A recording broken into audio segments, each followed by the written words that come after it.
Hello, it's Debra Parmley again with March of the Writers, and we're almost to the end of March. I've only got a day or two to get the rest of these done, what ones I'm going to finish. So, I'm going to talk today about Day 8 prompt, which is beyond the pages. Beyond writing, what creative things do I do? Well, I'm a Gemini and I've been doing creative things all of my life. Primarily the reading and the writing, but beyond that, I'm going to go backwards quite a few years. Doing some research into my mother's side of the family. My grandfather, Maxwell, parents were from Scotland, and so I joined the Memphis Scottish Society and started going to Scottish dances, Scottish country type dances. Kayleys, and they were great fun. These are couples dances, and we used to do that every other weekend, every other Saturday. Then we found contra dance and did that on the Saturday that when we were not doing the Scottish dance. So pretty much every Saturday we were dancing. Well, at a certain point in time, my husband decided he didn't want to go dancing anymore. He was tired of it. He was done for whatever reason. I'm not really sure why. And he said, well, you can go by yourself, but I don't need to go. And I thought about that a little bit. And yeah, I could have done that. But I have never been that woman or girl who will stand at the side of the room waiting for someone to ask me to dance. That's just not me. So not long after that, I found belly dance, which never needed a partner. And I can dance with other women in a group and just have fun with that. So I did that. I got to where I was dancing 7 days a week. I studied many different forms of belly dance, from folkloric, which I started out in, and tribal, and just different, hula is a form of belly dance. Polynesian dances, those are a form of belly dance. The term belly dance is an American term. They had seen a Middle Eastern dancer, and they didn't know what to call it, so they called it dance of the belly, I guess, or belly dance is how that came about. But all these other forms kind of fall under that umbrella, and I have studied as many of them as I possibly could back in the day. Was in a troupe, and at that level, you get paid for performances. I would get paid to teach beginners. Then the troupe folded, and I taught just on my own for a little bit and danced on my own for a little bit. But my books were coming out soon, and I had told my troupe director years before they came out that when they were coming out, and that when we got close to time for them to come out, I'd have to step out of my troupe contract because I could not be dancing on the weekends when I needed to be signing books. So that was behind that decision, and for other various reasons, the other dancers drifted away, and so the troupe folded. So I didn't keep it up for very long, and I considered myself to be a retired dancer, and did the retirement thing, and was fine with just dancing at home for myself. And then Shimmy Mob appeared in the world, and Francesca Sabea Anastasi, she started Shimmy Mob, which is a group that dances on International Belly Dance Day all around the world.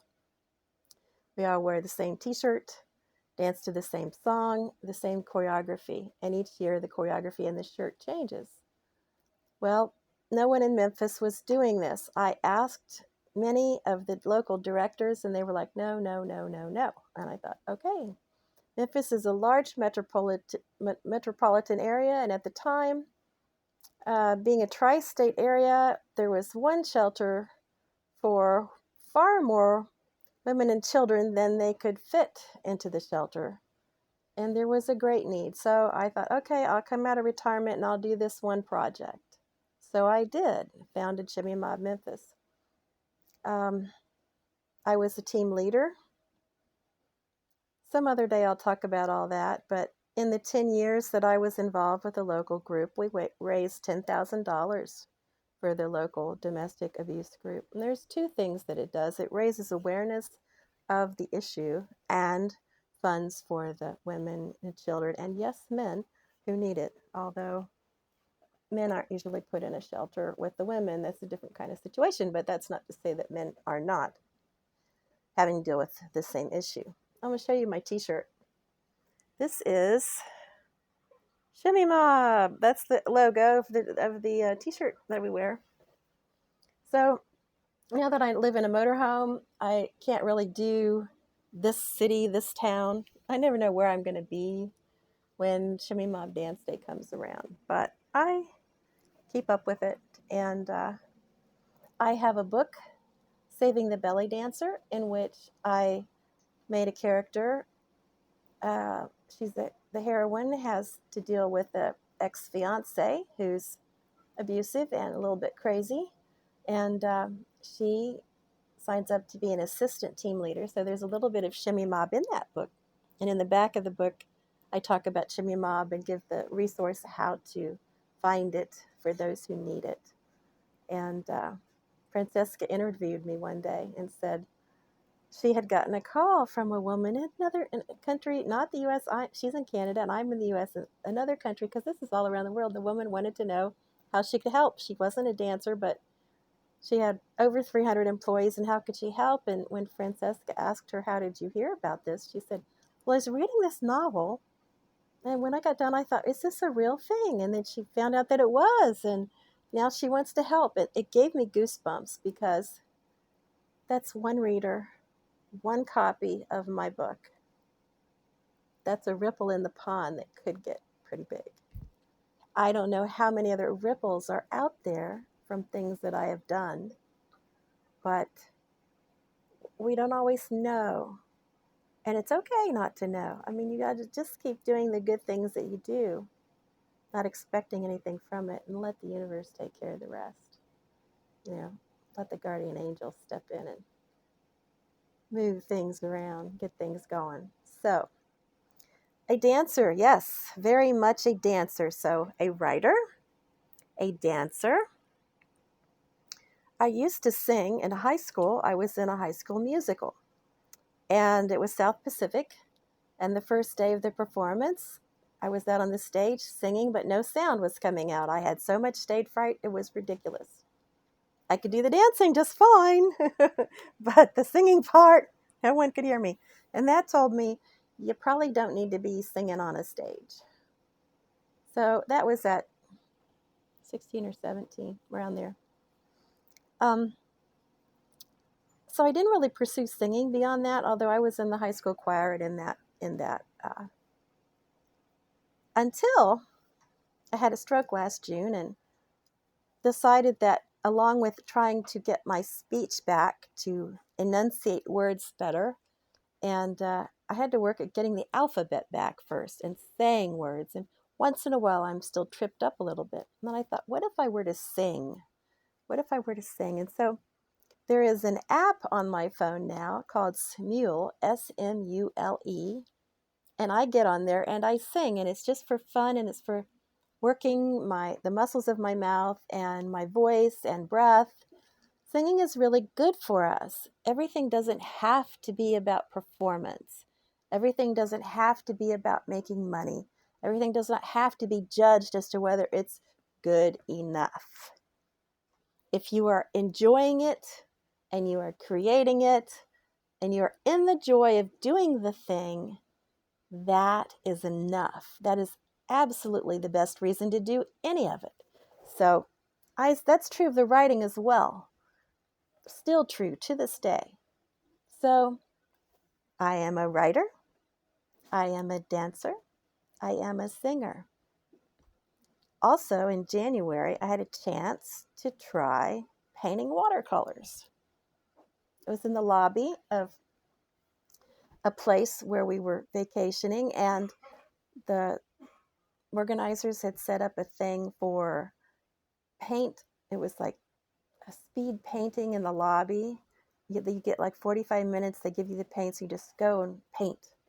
So I don't know anything about painting. Painting is not a thing I have done. So I thought, well, I'll go and try it and have fun. And I get there and they give me all the stuff. They give me the tray with the colors and the paintbrush and the water and then the canvas, and it's on an easel, and I'm all set up, and I'm waiting for somebody to tell us how to do it. And they're like, have fun. And I said, I don't know how to do this. I said, what, is anyone going to show me how to do this? And they're like, no, just mix some water in there, mix up the colors, and have fun. I'm like, oh, okay. So I did. I painted a sunset over a meadow and had great fun doing it. It was fun. It was creative. It was expressive. When I was done and the paint was dry, I said, should I take this back to my room or leave it here to dry? Can I pick it up later if I leave it here dry? Oh, yeah, you can do that. Sure, you can do that. So trusting that, I did. Well, then I could never find it again. I couldn't find the people again. Didn't know where it was. So then I waited for the second painting in the lobby thing, and I thought, well, I'll go to that one and I'll get my painting. There's a different person teaching it that day, and this person couldn't find the colors, all the colors. We didn't have all the colors. I don't know what the heck happened with the paints, but we had blue. We had bright, a deepish, brightish blue. And so I asked him, I said, what happened to my painting from before? And he got this very strange look on his face. And I said, just tell me, where is my painting? Where did my painting go after I left it here? And he said, well, I said, just be honest, where did it go? They incinerated it with the paper trash. Oh. Okay, so there's nothing I can do about it. There's no point to getting, but holy cow.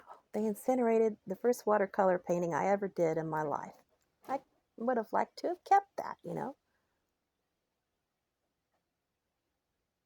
I'm not Michelangelo. I don't expect to be Michelangelo, but it would have been nice to have kept it for myself. Maybe to show my grandkids, hey, look, see what fun thing you can do? Anyway, it's gone. I had taken a photo of it, though. I have a photo of it. So I thought, well, I'll just paint again. But all I have is blue, and so I'm making these big, I thought, I'll make the ocean. I'm making the ocean. If we don't get anything except the blue, I have the ocean. I'm making the ocean. I get the blue. He finally comes back. He's found a little bit of red and a little bit of orange. I only have 3 colors now. Okay, well, then I will make another sunset. This one will be over the ocean. This one is reds and oranges, and shadowing down into the water, And I'm making that work. And when I got done, I said, I'll be taking this to my room and let it dry there. I thought, won't make that first mistake twice. There was a lady who'd been watching me paint. And when I was done, and she was very good, she could put dimension in her. She had a dimension in hers you could see. And I said, wow, that's very, very good. It's beautiful.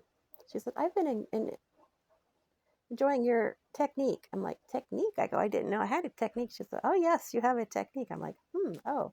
So then I stepped back and I looked at it, and I remembered those broad brush strokes. And where was my mind at when I painted that? Well, my mind was very much at, you will not incinerate this one. The whole painting is infused with that creative energy. And so I have that painting. I have it here in my RV rolled up. I took pictures of both. They're very different types of painting. The one was the childlike playfulness to it. The second one is like very strong energy in that painting. It's a different type of look and feel to both of them. So after this holiday vacation that we'd gone on, and I'm telling people about this, and some of them are people who do paint or they've had classes, and And they've all said the same thing. They've said, watercolors are hard to master. And I thought, good thing I didn't know that when I tried it. And I asked each of them, have you tried painting watercolors? Oh, no. Huh. Okay. What's my lesson in that? I'm painting to just have fun. I'm not trying to master anything. I'm not asking anyone to buy my commercial art. With my books, that's different. That's got to be at a certain level. I'm not asking anybody to buy my paintings. I'm painting for fun. I'm painting to create and express. That should be okay. I bet I'm having more fun painting than people that think they have to master something or that it's not good enough. I don't need all that.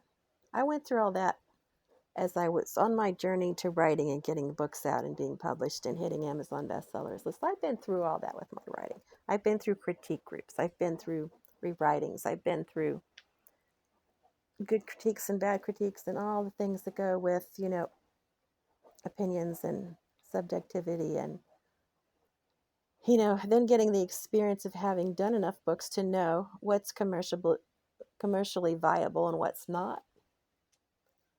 Because when you're asking somebody to spend their hard-earned dollars, well, they need a good reason for doing so. Give them something of value.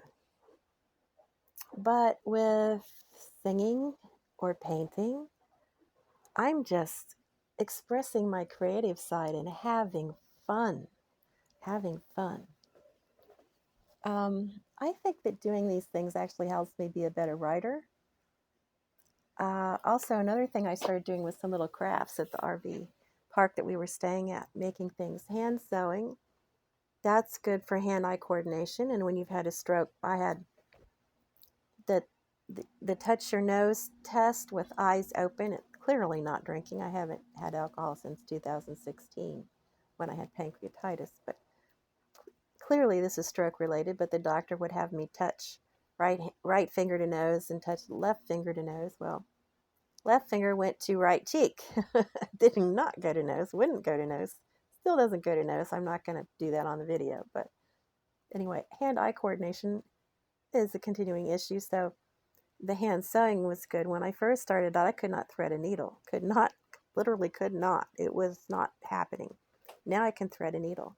Now I can do straight stitches. And I could do cross stitches if I wanted to do cross stitches. So that's been really good, hand-eye coordination for that. So hand sewing. So crafting, making little things. And then one thing, the neurologist appointment I went to, the last one I went to, I told him about the singing. And he said, singing is not really quite enough for the brain. I need to play a musical instrument. So on my to-do list for this spring and summer is learning to play the guitar, which I had tried to do back in high school. I don't remember any of it. Can't read music, but with the guitar, you play chords. I don't have to know what every little note's doing. I play chords. I just need to learn the chords and practice them. And that's going to be another creative endeavor to be in balance.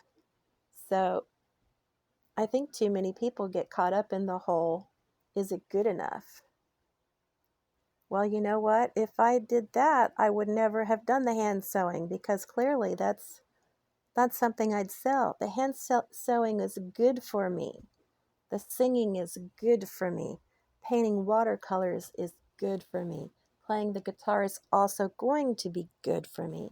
And at no point am I even going to allow 1 minute of other people's opinion to enter into it, because the whole point is the practice of the thing, which is good for your hand and eye, your brain, your body, your mind, body, spirit connection. So I would encourage authors to try other things. And there's a freedom that comes with not worrying about, somebody, is this good enough for somebody to buy it?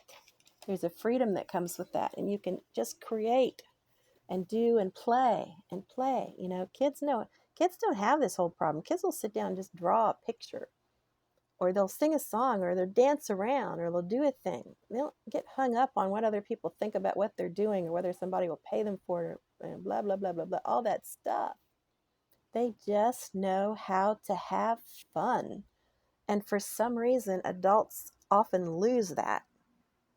So I'm determined not to lose that. So I'll list the things that we've gone through. So clearly I'm a writer. Beyond the Pages, I danced. Well, if I get my balance back to where I'm not having to grab the walker all the time, I could dance again. Or maybe I'll learn some new kind of dance using my walker. Who knows? Dance, sing, paint watercolors, needlework and hand sewing, and soon to add to that list, playing the guitar. Those are my Beyond the Pages. This is day 8 prompt on March of the Writers. Hashtag capital M, capital O, capital T, capital W, 2024. And this is Debra Parmley wishing you a beautiful day and reminding you that every day we are alive is a beautiful day. Now, go play, have some fun, create something. Enjoy the day.